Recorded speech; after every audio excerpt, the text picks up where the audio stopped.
जय हिंद साथियों, आप सभी का स्वागत है आपके अपने चैनल श्योर शॉर्ट मैथ में। आज हम लोग देखेंगे 2025 के बोर्ड एग्जाम में जो सब्जेक्टिव क्वेश्चन पूछे गए थे मैथ का, उसका सॉल्यूशन। साथ ही साथ बोर्ड एग्जाम 2026 में जो देंगे वो हमारे चैनल से जुड़ जाए, क्योंकि यहाँ पे आपको एनसीईआरटी मैथ देखने को मिल रहा होगा और शुरू से साथ ही साथ आपका साइंस का और सोशल साइंस का ऑब्जेक्टिव भी क्लियर किया जाएगा। तो चलिए 2025 में जो पूछे गए थे मैथ का सवाल सब्जेक्टिव, उसको हम क्लियर करते हैं। इसके पहले 17 तक के क्वेश्चन क्लियर हो चुका है, नहीं देखे हैं तो चैनल में जाएं और वहां से आप देख सकते हैं। क्वेश्चन नंबर 18 है हमारे पास और आप लोगों को क्वेश्चन नजर आ रहा होगा। सवाल दिया हुआ गया कि के किस मान के लिए निम्न रैखिक समीकरण के युग्म के अपरिमित रूप से अनेक हल होंगे। क्या है? अनेक हल होंगे। तो आपको शर्त पता होनी चाहिए। सबसे पहले हम सवाल को लिख लेते हैं। तो देखेंगे सवाल आपको नजर आ रहा होगा, यहाँ पे हम सोल्व लिख सकते हैं या हिंदी में हम लिख सकते हैं क्या, हल लिख सकते हैं। हल में हमारे पास क्या दिया हुआ है कि kx प्लस 3y और माइनस k माइनस 3 ब्रैकेट बराबर 0, और फिर दिया हमारे पास कि 12x प्लस ky और माइनस k बराबर 0। ठीक है, ये क्वेश्चन दिया हुआ। सबसे पहले आपको जानते हो कि अनेक हल होने के लिए, अपरिमित रूप से अनेक हल होने के लिए a1/2 बराबर b1/b2 और c1/c2 आपस में क्या होंगे, बराबर होंगे। तो हमारे पास a1 b1 और c1 यहाँ पे लेना पड़ेगा।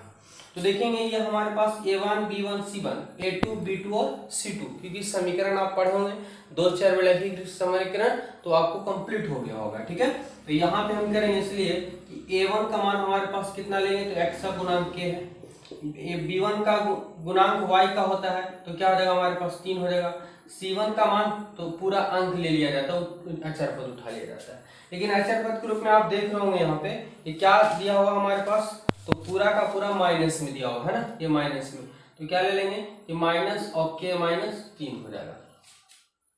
हमारे पास a2 b2 और c2, तो a2 का मान हमारे पास क्या हो जाएगा, तो x का गुणांक 12 हो जाएंगे, b2 का गुणांक हमारे पास क्या हो जाएगा, k हो जाएंगे, और c2 का जो गुणांक है हमारे पास क्या हो जाएगा, तो माइनस k हो जाएगा।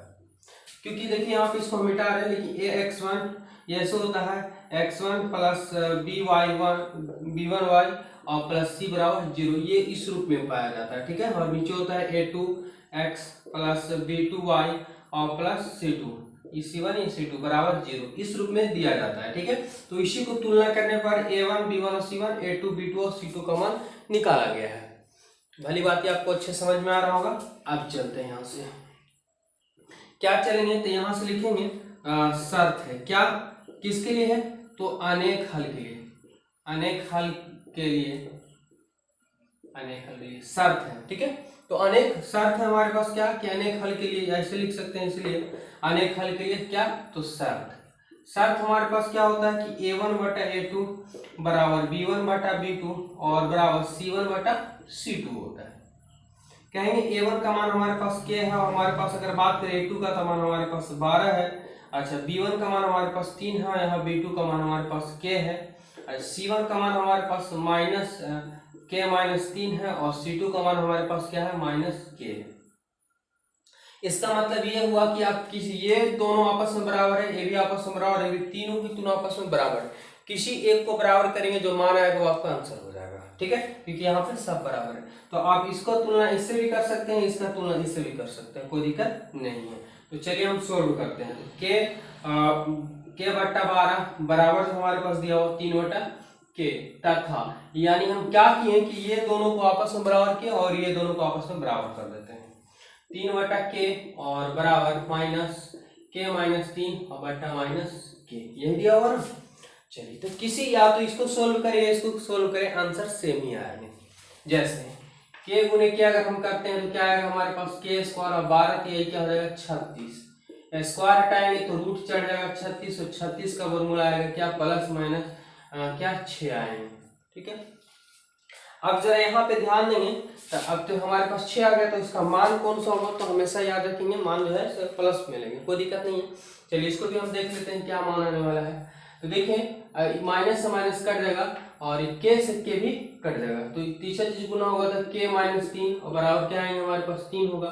k का मान निकालेंगे तो 3 माइनस में गया तो प्लस में 3, यानी k का मान क्या चला, तो 6 आया। अतः लिख सकते हैं लास्ट में, अतः अभिष्ट k का मान क्या लिख देंगे 6, और ये फाइनली आंसर हो गया और ये आपको कंप्लीट हो गया। याद है प्लस माइनस तो ना है, वहाँ क्या है प्लस में है तो क्या मान लेंगे प्लस वही मान ले लेंगे, ठीक है। और इस प्रकार से बनाएंगे तो 2 में 2 फुल मार्क देखने को पक्का। तो चलिए हम अगले सवाल की ओर बढ़ चुके हैं। सवाल दिया हुआ है कि यदि tan a बराबर कोट b हो तो सिद्ध करें कि a प्लस बी बराबर 90 डिग्री। और ये सवाल लगभग हर साल आपसे पूछे जाते हैं, चाहे tan कोट बराबर रहे, साइन कोस रहे या कोसेक रहे, तो कोई दिक्कत नहीं है, बहुत ही आसानी से बनते हैं इस टाइप के सवाल। जरा वीडियो में आप लोग देखते रहें। सबसे पहले आपको हल करेंगे तो ये आपको देख रहे हो कि tan इंटू कोट b क्या किया दिया हुआ सवाल में, तो यहाँ लिख सकते हैं क्या दिया हुआ है, क्या दिया हुआ है जरा बताएं। तो tan a दिया हुआ है और क्या दिया हुआ है तो कोट b दिया हुआ है। tan a और कोट b आपको क्या किया दिया हुआ है। जरा दिमाग लगाएं कि आपसे tan का भी मान नहीं पूछा, कोट का भी नहीं पूछा, मान पूछा है किसका तो a प्लस बी का मान पूछा है, a प्लस बी बराबर वाट पूछा है। यहाँ पे हम क्या कर सकते हैं कि tan a का tan a, जरा आप लोग जानते हो फॉर्मूला कि कोट का फॉर्मूला क्या होता है, tan का क्या होता है। तो यहाँ पे हम साइड में लिख देंगे इसलिए कि जो हमारे पास tan a का जो फॉर्मूला होता है tan थीटा बराबर वो होता है कोट 90 माइनस थीटा।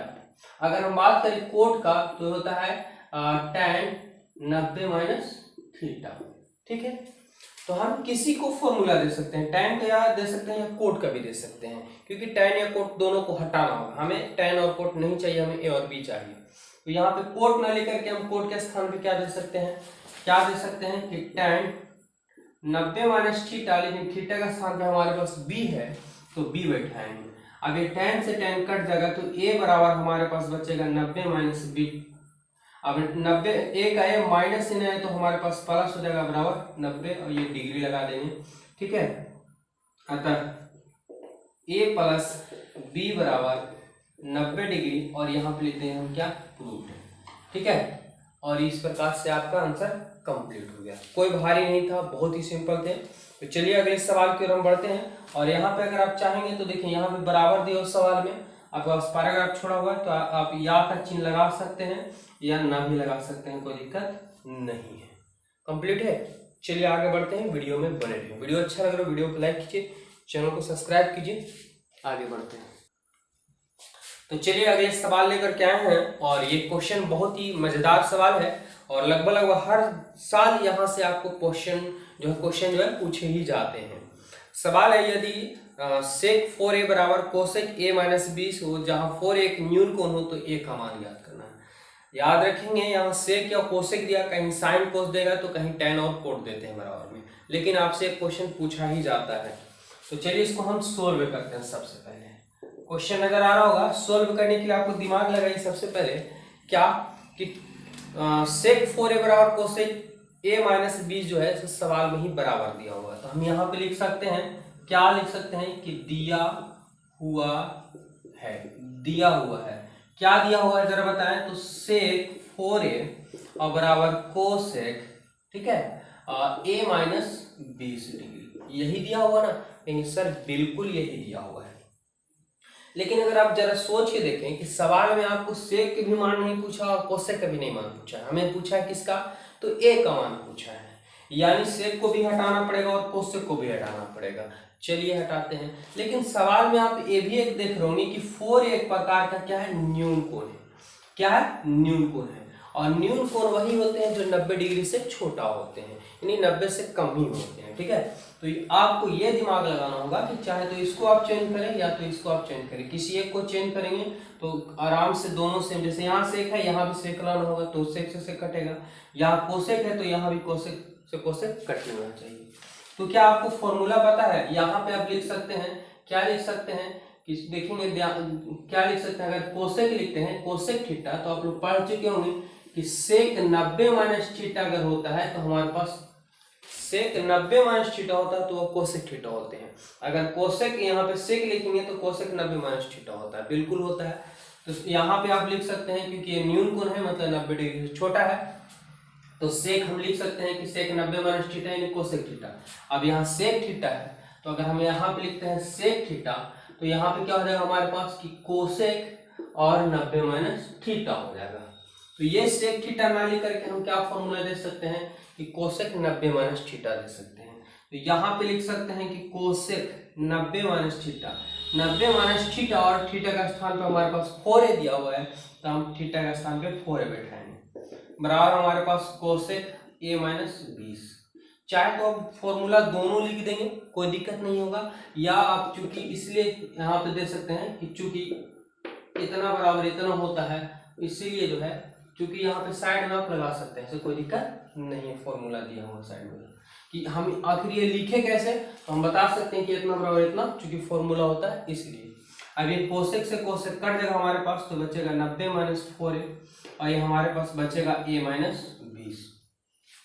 आप देख लो कि a आपको नजर आ रहा होगा और हमें a का ही मान चाहिए, तो a को एक साइड कर लेंगे, अंक को एक साइड कर लेंगे। माइनस 4a प्लस में है, बराबर किधर आएगा तो माइनस में हो जाएगा, बराबर बराबर के पहले इधर माइनस 20 है, यहाँ देखेंगे बराबर किधर 90 है, इसको एक साइड लेकर के जाएंगे तो प्लस इधर जाएगा तो माइनस में 90 हो जाएंगे। माइनस 4 है और माइनस से माइनस क्या होंगे तो 5 हो जाएगा हमारे पास। 90 और 20 जोड़ेंगे तो माइनस 110 हो जाएंगे, क्योंकि माइनस माइनस माइनस ही होंगे, यहाँ जुड़ जाता है। ये माइनस से माइनस कट जाएगा, a का मान निकालेंगे तो 110 बटा 5 हो जाएंगे, काटेंगे तो 5 दूना 10, फिर बचेगा क्या 1 और 5 दूना 10, यानी a बराबर हमारे पास क्या आएगा 22 डिग्री। अर्थात किसका पूछा था, a का मान पूछा था, तो लिख देंगे अतः a का अभिष्ट मान बराबर कितना तो 22 डिग्री, और ये फाइनली आंसर आपका कंप्लीट हो गया। ठीक है, तो देख रहे हो कितना आसानी से चीजें सभी के सभी सवाल बनते हैं, बस थोड़ा सा कॉन्सेप्ट आपको पकड़ने होंगे। चलिए एक सवाल और देख लेते हैं इस वीडियो में, फिर अगले वीडियो में हम लेकर के आएंगे क्वेश्चन त्रिकोणमिति से ही लगभग 30 से 40 नंबर आपको देखने को मिल रहे हैं बोर्ड एग्जाम में, तो बेहद ही खास होते हैं त्रिकोणमिति चैप्टर, चीजों को समझ जाएंगे, बहुत ही आसानी से क्लियर होगा। सवाल अगला आपको नजर आ रहा होगा, क्या दिया हुआ है कि ABC एक समद्विबाहु, यानी सम मतलब राव, द्वि मतलब दो गो, और बहु मतलब भुजा, त्रिभुज है, जिसका कोण सी समकोण है। कहने का मतलब है कि देखेंगे इस रूप से दिया हुआ त्रिभुज, कैसे दिया हुआ है, ये देखिए, ये हमारे पास क्या है, तो अब यहाँ पे देखेंगे सी समकोण है, यानी अब ABC नहीं लिख सकते हैं, सी जब भी होगा तो यहाँ पे आएगा, क्योंकि सी क्या बोल चुका है सवाल में समकोण है, और ये भुजा और ये भुजा आपस में बराबर, क्योंकि कर्ण कभी बराबर नहीं होता, कर्ण हमेशा बड़ी भुजा होती है। तो हमारे पास a यहाँ बचेगा और यहाँ पे b हो जाएगा, तो ABC हो गया। तो त्रिभुज ABC समद्वि, सम मतलब बराबर, दो मतलब दो गो, बहु मतलब भुजा, यानी जिस त्रिभुज के दो भुजा बराबर होते हैं समद्विबाहु त्रिभुज कहलाता है। और ये 90 डिग्री, यानी सवाल में दे चुका है कि जिसका कोण सी समकोण हो, तो सिद्ध करना है, क्या करना है, सिद्ध करना है। ठीक है, तो यहाँ पे अब हम लोग चलते हैं। सबसे पहले क्या दिया हुआ है, दिया हुआ क्या दिया हुआ सवाल में दिया हुआ है कि दो भुजा बराबर है, तो दो भुजा कौन कौन से बराबर होंगे, यानी AC जो बराबर होगा हमारे पास वो BC के आपस में क्या है बराबर है। और क्या दिया कि कोण C बराबर जो हमारे पास दिया 90 डिग्री दिया हुआ है। ठीक है, और जब 90 डिग्री है तो आप लोग चलेंगे पाइथागोरस प्रमेय से, पाइथागोरस प्रमेय से। पाइथागोरस प्रमेय से आप लोग क्या पढ़े, बिल्कुल कहिए सर पढ़े हम लोग, कर्ण स्क्वायर वाला जो पढ़े हैं वो लंब का स्क्वायर और प्लस आधार का स्क्वायर। यहाँ पे आप लिख सकते हैं कि पाइथागोरस प्रमेय से त्रिभुज ABC में, क्योंकि एक ही त्रिभुज बन रहा है, कोई दिक्कत नहीं है, ये लिखे या न लिखे। अब हमारे पास कर्ण क्या होगा, तो 90 डिग्री सामने की भुजा को कर्ण कहते हैं, तो कर्ण हमारे पास AB हो जाएगा होल स्क्वायर। लंब तो आप लंब इसे मान सकते हैं, क्योंकि थीटा हमें पता नहीं है, तो AC हमारे पास हो जाएगा लंब। आधार हमारे पास, क्योंकि जिस पे टिका रहता है उसे आधार कहते हैं। अब देखेंगे AB का स्क्वायर, तो AB का स्क्वायर हो गया हमारे पास, यहाँ हो जाएगा AC का स्क्वायर, और यहाँ हमारे पास BC का स्क्वायर। लेकिन सवाल में दिया कि दो भुजा बराबर, यानी AC है जहाँ पे हम BC लिख सकते हैं। ठीक है, और आपको सिद्ध करने की बात कर रहा था, तो सिद्ध करने के लिए बोला है कि AB बराबर जो है 2AC होना चाहिए, यानी BC नहीं होना चाहिए, AC होना चाहिए। तो BC का स्थान पर हम AC बैठाएंगे, तब तो हमारे पास AC स्क्वायर आएगा, क्योंकि दोनों आपस में बराबर है। तो चलिए यहाँ पे आप देखेंगे क्या कि ये AB है तो AB का स्क्वायर हो गया, और AC का AC में छोड़ देंगे, और BC है तो BC ना लेकर के हम AC लिख देंगे, तो यहाँ BC का स्क्वायर, यहाँ तो क्या हो जाएगा AC का स्क्वायर। चूंकि यहाँ पे आप देख सकते हैं किस कैसे बैठा है अब कहाँ से बैठाना है इसको, तो यहाँ पे लिख देंगे, इसलिए कि AC जो हमारे पास है वो BC के आपस में क्या है, बराबर है। क्या से लिख दिए हैं, तो बराबर है। चलिए यहाँ पे आप इसलिए ना देगा कि आप क्या दिया, लगा दिया कीजिए, चूंकि लगा दिया कीजिए, चूंकि AC है तो BC का आपस में बराबर है, इसलिए BC का स्थान पर हमें AC किए हैं। अब हमारे पास AB है तो AB का स्क्वायर हो गया। अब एक AC और एक AC, हमारे पास 2AC स्क्वायर हो गया। क्या यही सिद्ध करना था, यही सिद्ध करना था ना, है ना। इसीलिए हमारे पास देखिए अब यहाँ बराबर है, तो आप चाहे तो यहाँ पे क्या लगा सकते हैं, या का चिन्ह लगा सकते हैं, कोई दिक्कत नहीं है। और यहाँ पे हम क्या कर देंगे, लास्ट में प्रूफ लिख देंगे। चाहे तो आप इसको बोर्ड एग्जाम में ऐसे क्या कर सकते हैं, इधर लगा सकते हैं, ताकि देखने में क्या लगे, अट्रैक्शन लगे और एग्जामिनर का ध्यान वहां जाए और सीधा फुल में फुल मार्क मिलेंगे आपको।